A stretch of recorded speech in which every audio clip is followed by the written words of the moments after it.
अपना जीवन सफल बनाने का गुण तो हर व्यक्ति में होता है। एक गरीब आदमी झोपड़ी में रहता है, वह सारे दिन भीख मांगता है। वह हर रात को सपना देखता है कि उसकी झोपड़ी के नीचे सोने की खान है। सपने की भी बात बड़ी अजीब होती है, सपने भी उल्टे होते हैं। राजा सपना देखता है कि वह भिखारी बन गया और भिखारी सपने देखता है कि वह राजा बन गया। वह भिखारी है कौन? असल में हम सब के सब ही भिखारी हैं और हमारी ही झोपड़ी के नीचे सोने की खान है, और वे हम ही हैं जो सोना पा जाने के सपने देखते हैं। सपना चाहे कैसा भी आए, एक बात जरूर होती है, अगर सपने में कुछ देखा और उससे दुख हुआ तो वह सपना अच्छा नहीं लगता। पर वह सपना जिसमें सुख होता है, जिसमें आनंद मिलता है, वह सपना अच्छा लगता है। ऐसा सपना देखने के बाद सुबह आदमी मुस्कुराते हुए आंखें खोलता है, और दूसरा जिसमें दुख हुआ, आंखें खुलते ही अंदर एक तरह की घबराहट पैदा हो जाती है और जो कुछ उसने सपने में देखा वह सच तो नहीं हो जाएगा, इस बात से वह डरने लगता है। असली बात यह है कि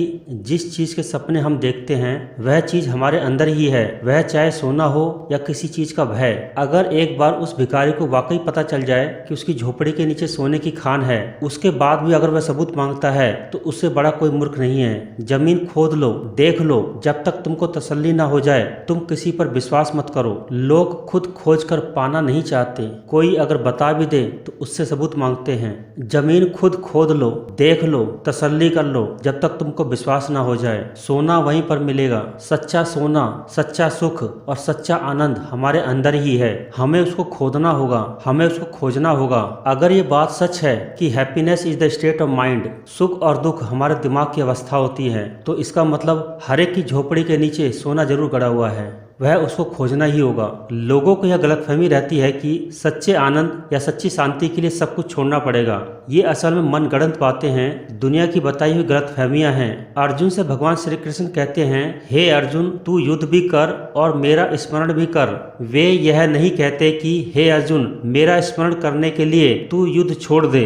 गड़ा हुआ खजाना, गड़ा हुआ सोना तभी पा पाओगे जब जिंदा रहोगे, जब दुनिया के संघर्षों को जीत कर उस सच्चे सोने को खोजने के लिए खुदाई करोगे, तभी उस सोने को पा पाओगे। जीवन तो जीना पड़ेगा और जीने के लिए हर वो चीज करनी पड़ेगी जो इस समाज में जरूरत है। श्री कृष्ण ने कहा है कि जो कुछ तुम्हें करना है वह करो, पर वह भी करो जिसको करने से तुम अशुभ से बच जाओगे। अशुभ क्या होता है? सबसे बड़ा अशुभ है कि खाली हाथ आए और खाली हाथ इस संसार से चले गए। इससे ज्यादा अशुभ कोई चीज नहीं है, क्योंकि इस मनुष्य जीवन का कोई निश्चित नहीं है कि वह दोबारा मिलेगा या नहीं। कहा भी गया है कि मानुष जन्म अनमोल है, माटी में ना रोल, अब तो मिला है फिर न मिलेगा, कभी नहीं कभी नहीं। यह समझने की बात है कि अगर सचमुच तुम विद्वान हो तो इस बात को समझो, हर एक व्यक्ति के अंदर यह गुंजाइश है कि वह अपना जीवन सफल बना सके। इसीलिए खोदो जरा उस खान को और आनंद रूपी सोने को प्राप्त करो। जब हम जीवन के अंत की ओर अनिवार्य यात्रा शुरू करते हैं, लोग अक्सर भय और अनिश्चितता का अनुभव करते हैं।